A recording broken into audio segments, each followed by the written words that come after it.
네, 함께 보실 말씀 시편 10편입니다. 10번째 장입니다. 시편 10편 13절과 14절입니다.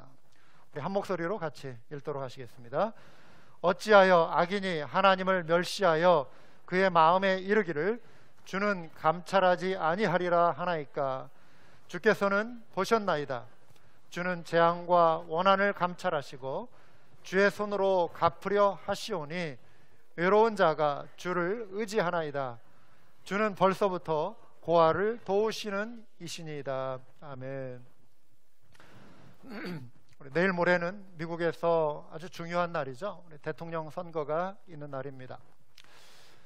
투표권을 가지신 분 꼭 아직 사전 투표 안 하신 분이라면 꼭 투표 참여해 주시기 바랍니다. 지난 수요일 날 제 아내와 저도 사전 투표를 했는데요. 이제 대통령, 부통령 그리고 이 텍사스에서도 상원 의원을 이제 한번 선출하지 않습니까?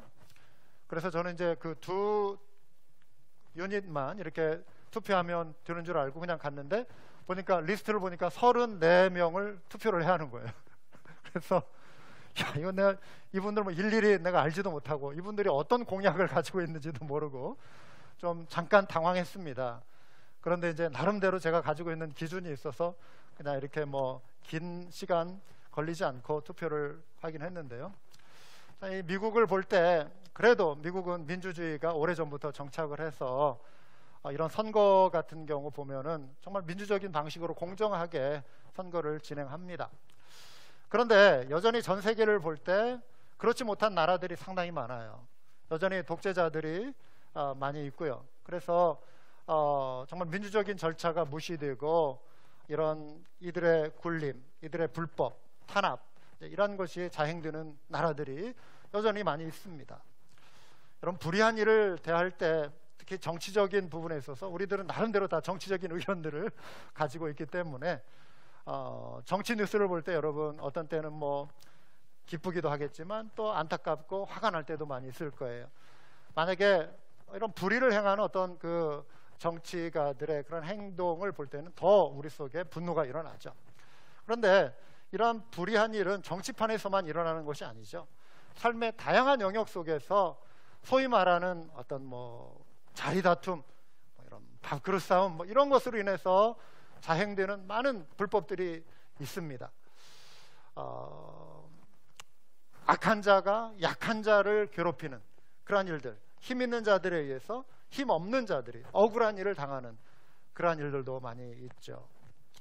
신앙의 핍박은 또 어떻습니까? 지금도 지구촌 구석구석에서는요, 한 가지 이유 때문에, 그 이유는 예수님 믿는다라고 하는 이유.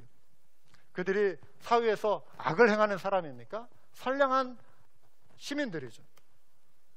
그런데 예수님 믿는다라고 하는 그 이유 하나 때문에 살던 곳에서 쫓겨나고 감옥에 갇히고 매를 맞고 심지어 죽임을 당하는 사람들이 굉장히 많습니다.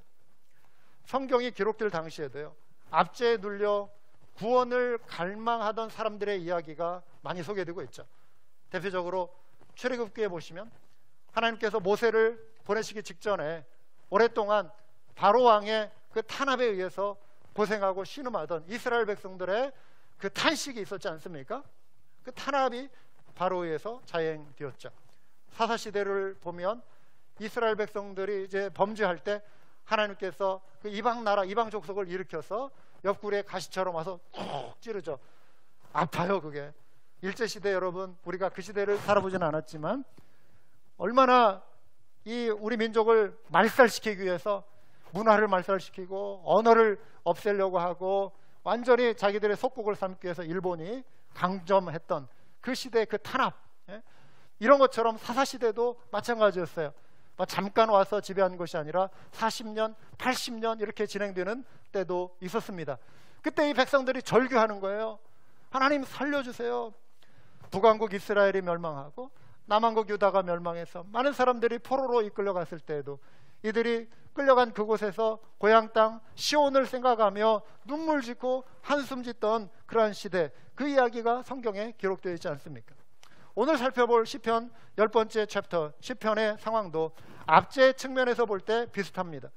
여러분, 이 글이 기록된 배경은요, 악인들이 아주 극성을 부릴 때였습니다.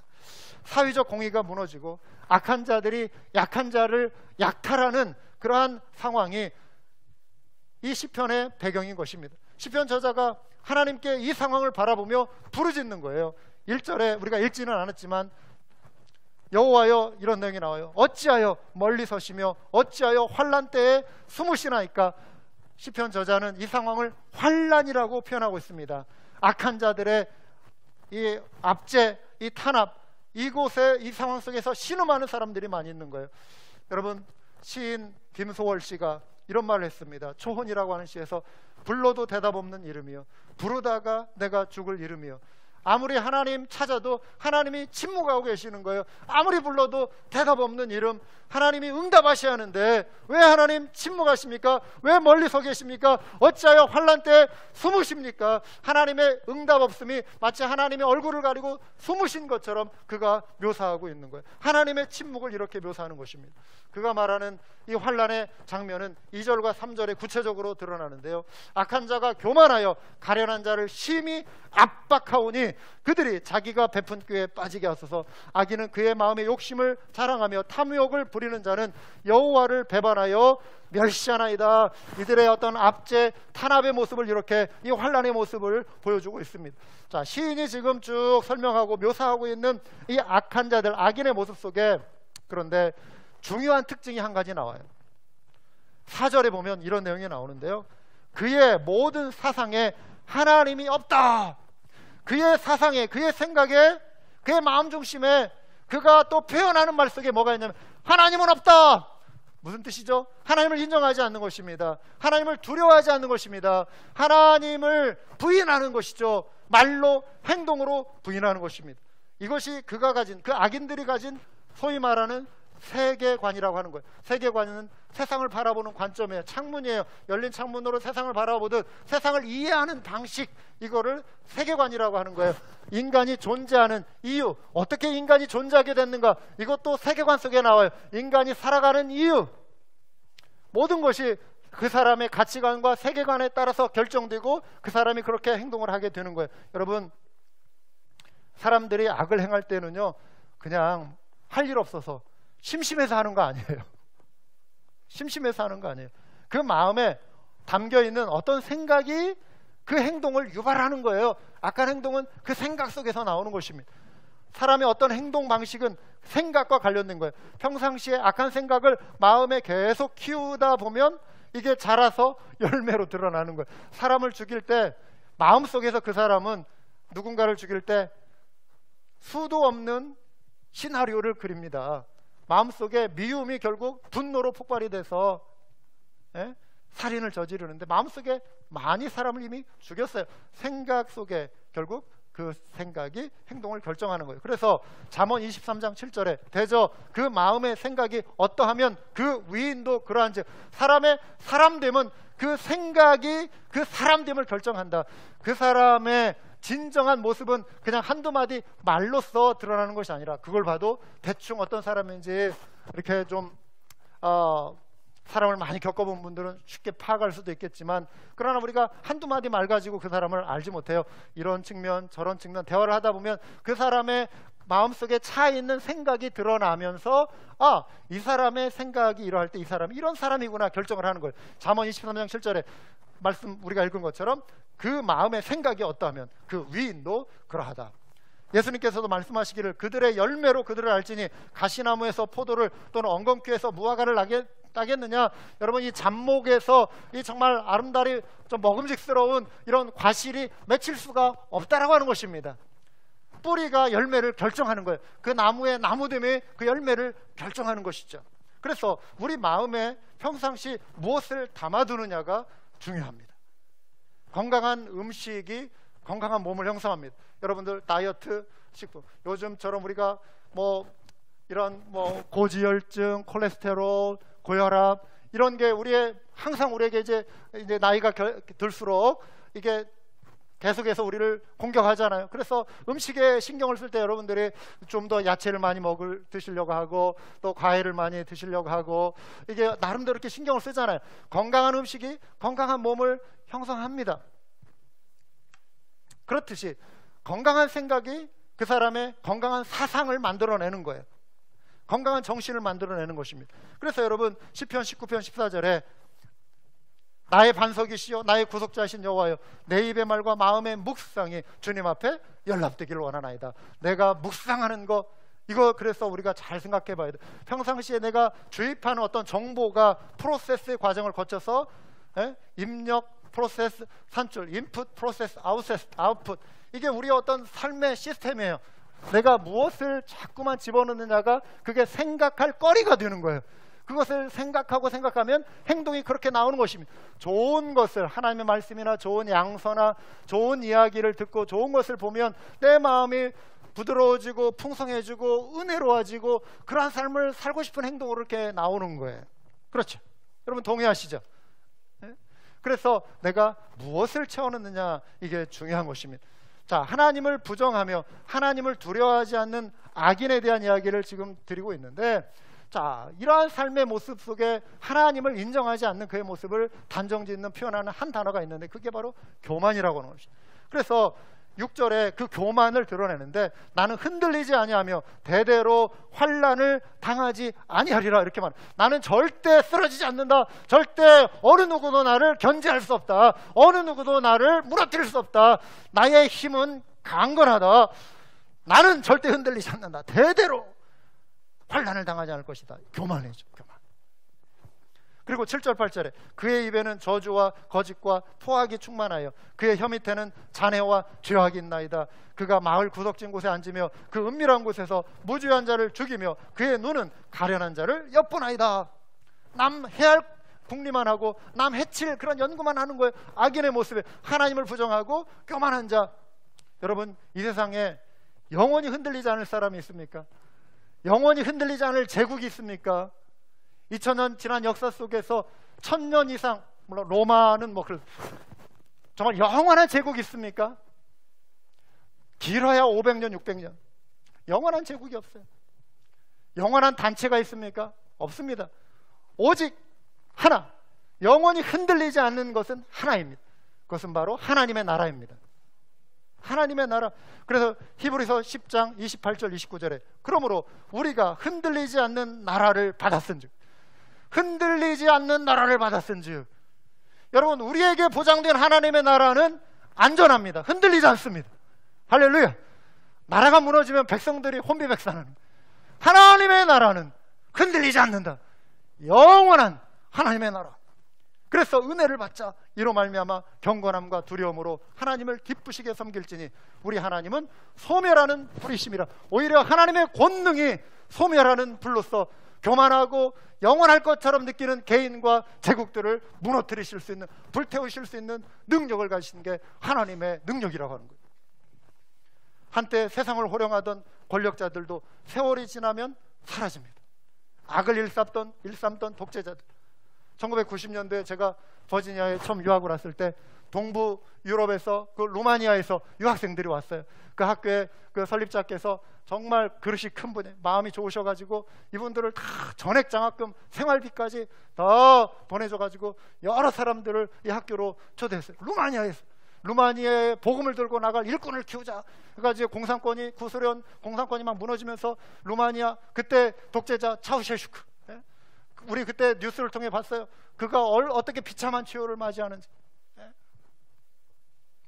필리핀의 마르코스, 이라크의 사담 후세인, 리비아의 가다피, 이런 사람들, 이런 독재자들 영원한 힘으로 버틸 것 같았지만 때가 되어 어느 순간 다 사라져버린 그런 권력이 되고 말았죠. 세상에서 큰 부를 자랑하던 분들도 죽음을 피할 수 없습니다.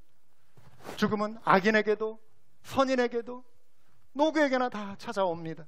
지난주에 삼성을 세계적인 기업으로 키운 이건희 회장이 숨지셨죠. 평소 그는 선친인 그의 아버지이셨던 그 이병철 회장이 남긴 글을 아주 좋아했다고 합니다. 그 이병철 회장이 한자어로 쓴 게 6글자, 공수래, 공수거래. 그래서 그것을 늘 이렇게 바라보며 그 아들 이건우 회장이 그것을 바라보며 이렇게 살았대요. 사람이 태어날 때 빈손으로 와서 죽을 때 빈손으로 간다는 뜻이잖아요. 가난한 사람이 이런 말을 하면은 별로 이렇게 딱 와닿지 않을 것 같은데, 그 세계적인 부를 가진 분이 공수래 공수가 하면 뭔가 좀 신선하게 다가오는 것 같아요, 느낌이. 그런데 여러분, 이 표현이 성경에 나와 있는 거 여러분 아시죠? 디모데전서 6장에 나와요. 7절에 우리가 세상에 아무것도 가지고 온 것이 없음에 또한 아무것도 가지고 가지 못하리니. 이 공수래 공수거의 유래를 찾아보니까 정확하게 어디에서 유래한지 잘 모른대요. 그런데 동양의 한자 문화권 속에 이게 이미 존재했어요. 물론 문화적으로 사람들이 다 이런 것을 깊이 생각하다 보면 아는 거죠. 공수래 공수거를 느끼는 건데, 어찌 보면은 중국에 이미 오래전부터 그 선교사들이 이렇게 뭐 동방정교에서도 그렇고 또 서구 뭐 캐톨릭에서 그렇고 선교사들이 많이 오고 갔거든요. 그러면서 이런 성경적인 가치관을 사람들에게 심어주고 그들이 한자어로 이렇게 표현했을 수도 있는 그런 개연성도 있을 수 있겠다, 이런 생각을 해봅니다. 공수래 공수거. 여러분, 그래서 우리는 교만할 수 없는 거예요. 하나님 앞에 우리는 겸손해야 하는 거예요. 그래서 우리는 우리에게 주신 것을 감사함으로 누리고 만족하는 것, 오늘이라고 하는 이 시간을 감사함으로 누리고 만족하는 것, 이게 지혜인 줄 믿습니다. 하나님이 재물의 복을 주시면요, 그것은 나 자신만을 위해서 쓰라는 것이 아닙니다. 어렵고 힘든 이들을 돕고 하나님 나라의 선한 사업에 참여하도록 하나님께서 우리에게 물질적인 복도 주시는 줄 믿습니다. 사랑하는 여러분, 여러분이 주님을 위하여 드리는 그 헌신은요, 절대 여러분 사라지는 것이 아닙니다. 사라지는 거 아니에요. 여러분 손해보는 거 아닙니다. 천국은행에 여러분이 트랜스퍼 하시는 거예요. 디파짓 하시는 거예요. 돈이라고 하는 것은 교환 가치잖아요. 교환 가치이기 때문에 이 지폐가 소중한 거예요. 그 지폐가 아무런 쓸모가 없다, 화폐개혁이나 뭐 이렇게 해가지고 뭐 집안에 산더미처럼 지폐를 쌓아놔도 화폐개혁이 돼버리면 그게 휴지 조각이 되는 그런 사례들이 과거에 있었어요. 돈이라고 하는 것은 교환 가치 때문에 좋은 거예요. 그래서 사랑하는 여러분, 여러분들이 이제 하나님을 위해서 이렇게 헌신하고 할 때 지난 한 해 동안도 주를 위해 여러분 헌신하신 거 정말 귀하고 아름답습니다. 어려운 중에도 여러분들이 헌신한 하나님 나라의 이 천국의 아름다운 정말 은혜로 하나님께서 여러분이 드린 그 헌신을 기억하시고 천국의 은혜로 여러분을 장차 하나님 나라에서 보상해 주시고 여러분을 갚아주실 줄 여러분 믿으시기 바랍니다. 여러분, 권력과 재물이 영원하지 않음을 마음 깊이 깨달을 때 우리는 우리 인생을 주관하시는 하나님 앞에서 겸손할 수 있는 거예요. 그래서 시편의 저자는 악인과 달리 하나님을 인정하고 두려워하는 신앙을 가진 그 사람이죠. 이 시편을 지금 기록하고 있는 그는 겸손했습니다. 그래서 17절 18절에 여호와여, 주는 겸손한 자의 소원을 들으셨사오니. 지금 악인의 기도를 하나님께서 듣지 않으시는 것을 그가 알아요. 악인을 하나님께서 다루실 것을 알아요. 교만한 자는 하나님이 다루시는 것을 알아요. 그래서 그가 하나님 앞에 나올 때 겸손한 마음으로 나오는 거예요. 그리고 이 마음을 표현하는 거예요. 주는 겸손한 자의 소원을 들으셨사오니 그들의 마음을 준비하시며 귀를 기울여 들으시고 고아와 압제당하는 자를 위하여 심판하사 세상에 속한 자가 다시는 위협하지 못하게 하시리이다. 그의 겸손이 심판을 하나님께 맡기는 것으로 드러나고 있는 것입니다. 여러분, 악인의 악행을 바라보며 시편 기자는 지금 침묵하지 않아요. 어쩌면 지금 그가 그렇게 묘사하고 있는 이 상황은 자기 자신에게 지금 일어나고 있는 상황이라기보다는 이 뉘앙스가 지금 현재 일어나고 있는 사회상, 그리고 그 근처에서 정말 가련하고 연약하고 가난하고 어떤 힘없는 자들이 악인들에 의해서 당하고 있는 그 모습을 그가 관찰하면서 쓰고 있는 것 같아요. 자기는 지금 도울 힘이 없어요. 어떻게 해볼 수가 없어요. 물리적으로 뭘 어떻게 도울 수 있는 힘이 없어요. 그래서 그가 지금 살아계신 하나님 앞에 부르짖는 거예요. 그들을 위하여 중보하는 것입니다. 하나님께서 이 상황을 외면하지 마십시오. 하나님 침묵하지 마십시오. 하나님 개입해 주십시오. 하나님 구원의 손길을 내밀어 이들을 붙들어 주십시오. 그래서 그가 이렇게 기도하지 않습니까? 여호와여, 일어나옵소서. 하나님이여, 손을 드옵소서. 가난한 자들을 잊지 마옵소서. 어찌하여 악인이 하나님을 멸시하여 그의 마음에 이르기를 주는 감찰하지 아니하리라 하나이까. 여러분, 어떤 사람은요 기도의 능력을 아주 평가절하해버려요. 여러분, 그런데 기도야말로, 그래서 이 사람들이 하는 말이, 야, 기도야말로 정말 힘없는 사람, 약한 사람이 할 수 있는 그냥 최후의 수단 아니냐, 뭐 어떻게 해볼 수 없으니까 그냥 기도라도 해보는 거 아니냐. 여러분, 그렇지 않습니다. 기도는 약한 자들이 하는 것이 아니라 겸손한 자들이 가장 먼저 하나님 앞에 사용하는 가장 강력한 무기인 줄 믿으시기 바랍니다. 우리는 기도의 능력을 믿어야 돼요. 왜 그렇죠? 하나님이 살아계시기 때문에 그래요. 할렐루야. 그 살아계신 하나님이 우리의 기도를 들으시기 때문에 그래요. 그래서 하나님 앞에 나와야 돼요. 그 하나님이 전능하신 하나님이기 때문에 우리는 하나님 앞에 나와 나의 마음을 아뢰고 하나님 도와주십시오 부르짖는 그러한 기도의 백성이 다 되어야 할 줄 믿습니다. 교만한 자들은요, 이들이 그 교만을 가지고 그 힘으로 나올 때, 겸손한 자들은 같이 맞서서 교만한 자들에게 교만으로 맞서 싸우는 것이 아니라 겸손함으로 나아가야 돼요. 그리고 오히려 하나님 앞에 엎드려야 돼요. 이게 승리의 비결입니다. 여기에 중요한 기도의 태도가 나오는데요, 시편에 쭉 나오는 기도의 원리 속에 한 4가지를 뽑아보면, 첫 번째는요, 따라서 해볼까요? 믿음. 살아계신 하나님을 믿는 거예요. 믿음. 두 번째는 겸손이에요. 겸손한 태도로 하나님 앞에 아뢰어야 돼요.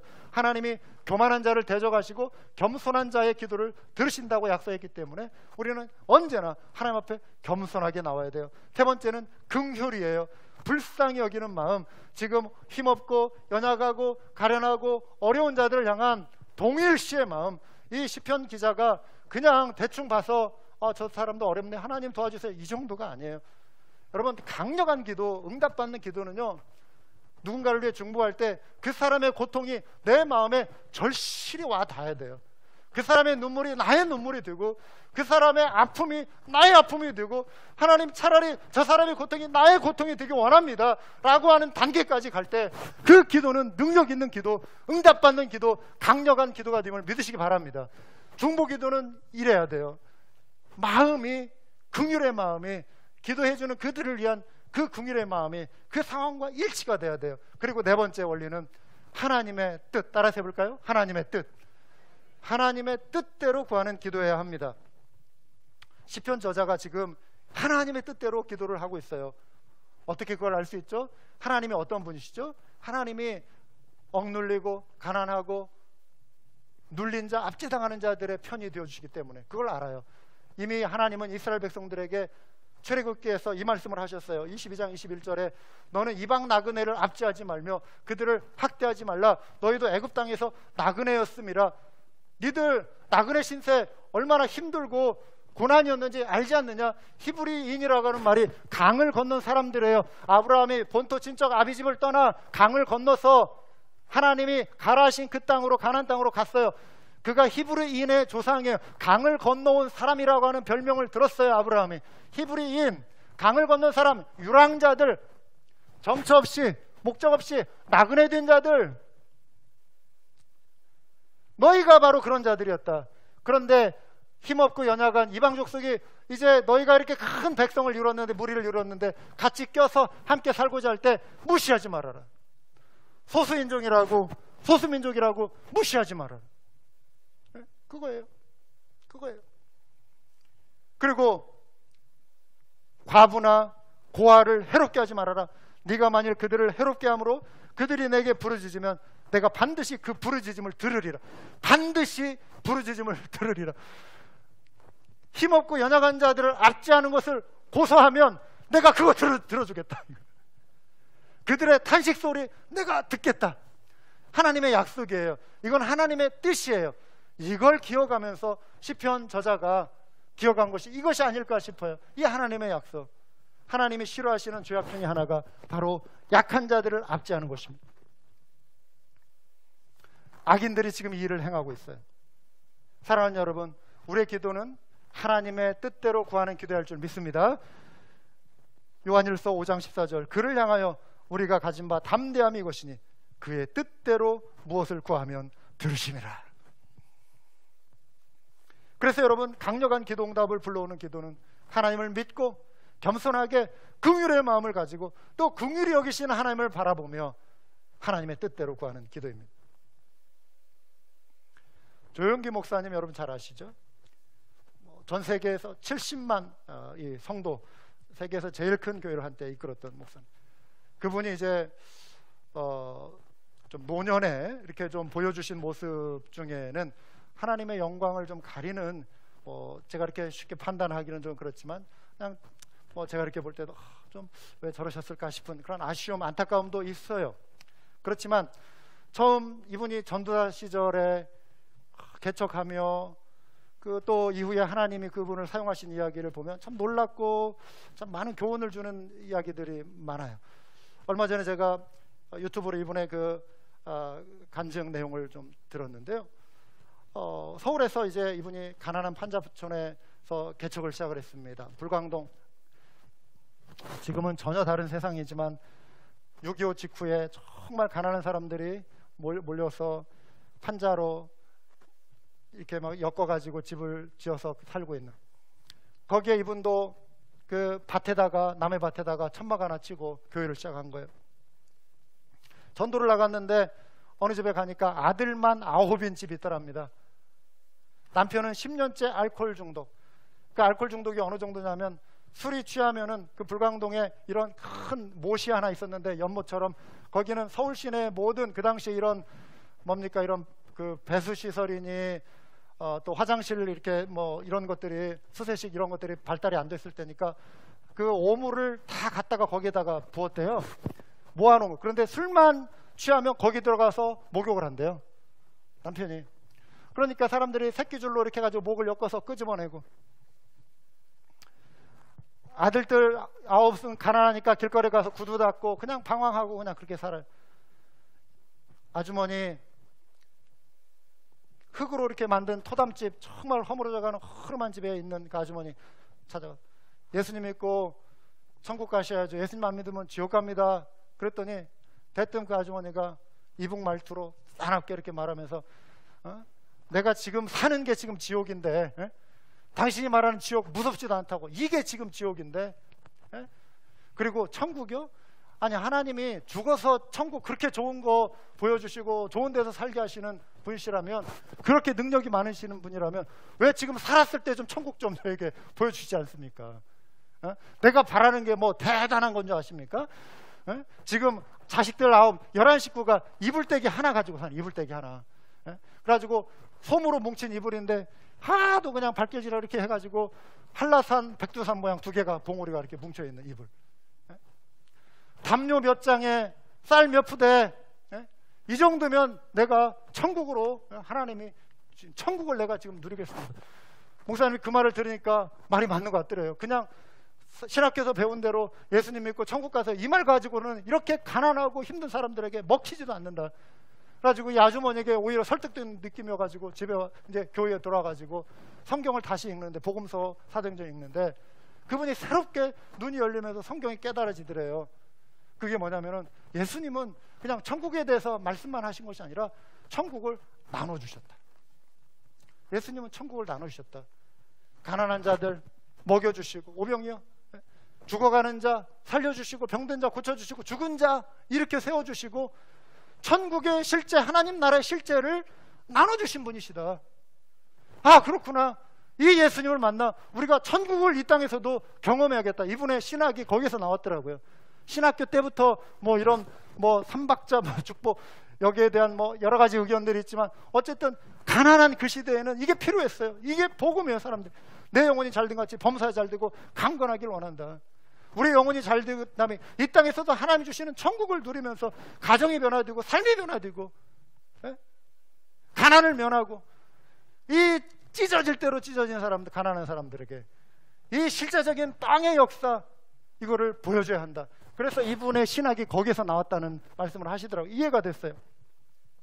아주머니에게 다시 와가지고 그분 만나러 갑시다 해서 이제 그 정말 허름한 그 판자 교회, 천막교회로 와서 이야기를 길게 제가 들을 수는 없고요. 거기에서 아무튼 이제 이 아주머니가 안 가고, 아무튼 함께 이제 첫 성도가 돼서 같이 기도하기 시작하는 거예요. 새벽 기도도 하고 열심히 기도. 알코올 중독인 남편이 와가지고 맨날 회방하고 그냥 니들이 나 위해서 술 끊게 해달라고 기도해. 그러니까 술 맛이 더 좋다 뭐 이러더래. 남편이 와가지고 회방하고. 그런데 그 남편이 교회를 또 떠나지는 변화가 된 거예요.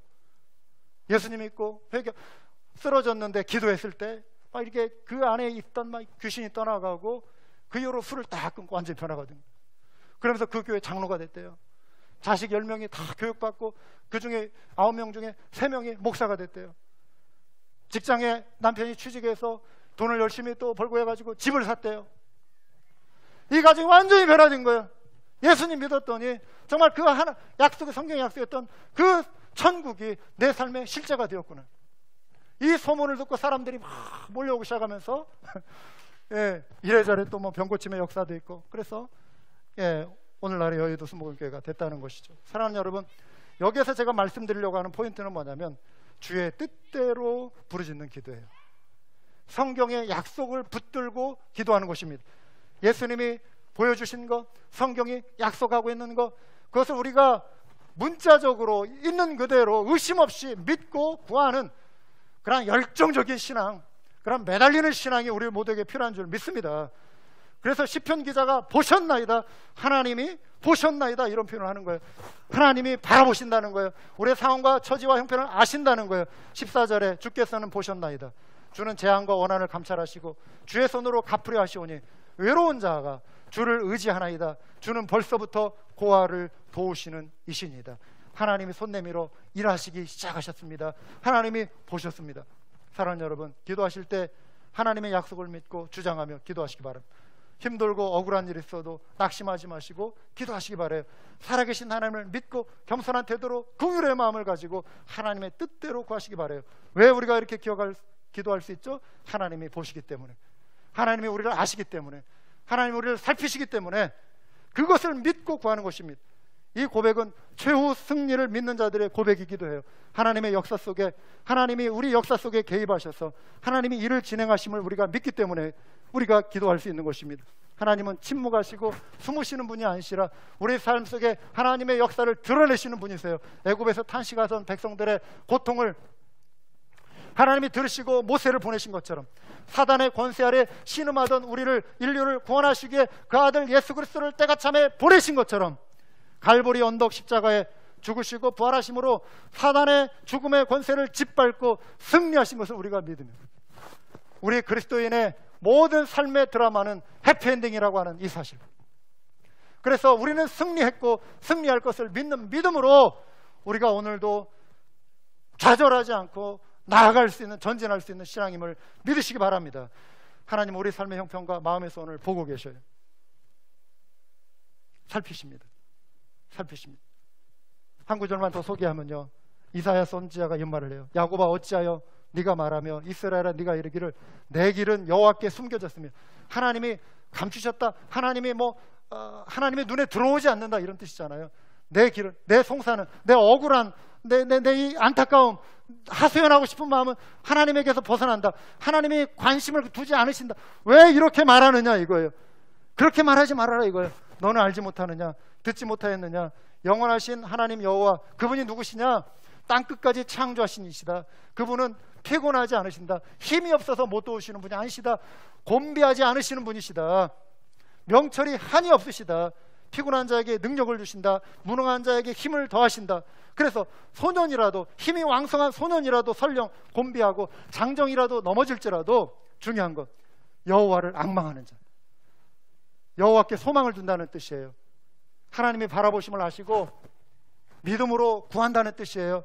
여호와를 앙망하는 자, 여호와께 소망을 두는 자는 무엇을 얻는다고요? 새 힘을 얻으리니. 할렐루야. 새 힘을 얻으리니. 그러면서 비유하는 것이 독수리의 날개 같으며 올라감 같이 이렇게 새 힘을 얻는다. 다른 박질하여도 곤비하지 아니하고 걸어가도 피곤하지 아니하리로다. 코로나가 우리의 날개를 꺾어버리는 것 같고 우리의 발목을 붙잡는 것 같고 우리를 피곤하게 하는 것 같아도 우리가 포기하지 않고 여호와께 소망을 둘 때 우리에게 독수리의 날개치며 올라간 같은 새 힘을 주실 줄 믿으시기 바랍니다. 세상에 불의하는 일 많고 마음을 낙심하게 하는 일 많고 삶에 피곤한 일 많고 슬픔이 찾아와도 하나님이 나를 살피신다, 나를 바라보셨다, 이것을 믿고 인내하며 기도합시다. 정리합니다. 기도할 때 살아계신 하나님을 믿고 기도하세요. 그리고 겸손한 자세로 긍휼의 마음을 가지고 우리 연약함을 또 긍휼히 여기시는 그 마음을 알고 있습니다.